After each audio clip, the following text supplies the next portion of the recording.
Hey there! Welcome to another episode of the SDG Series. Hi, I am Zal from the Bacon Squad. In our previous video, we talked about Sustainable Development Goals 9 and 10. Now, let's proceed to the next two goals: Sustainable Cities and Communities, and Responsible Consumption and Production. The world is increasingly becoming urbanized. More than 50% of the world's population lives in cities, and by 2050, more than 66% or 6.5 billion people will too, which can cause an increase of the number of slum dwellers. Cities and metropolitan areas also contribute about 60% to 80% of global GDP, making them powerhouses for economic growth.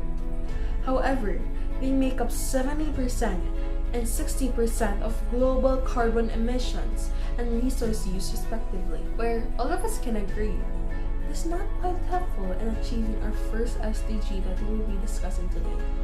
Goal 11, Sustainable Cities and Communities. This goal talks about how we can transform the ways on how to build and manage our urban spaces sustainably, in order to ensure access to safe, affordable, accessible, and sustainable housing, basic services, and transport systems, while also strengthening the efforts to protect and preserve the world's cultural and natural heritage. These targets can be achieved by avoiding car trips, switching to bikes, walking, or using public transportation, and support groups that advocate for more public spaces and improvements in public transportation, recycling systems, and access to public services.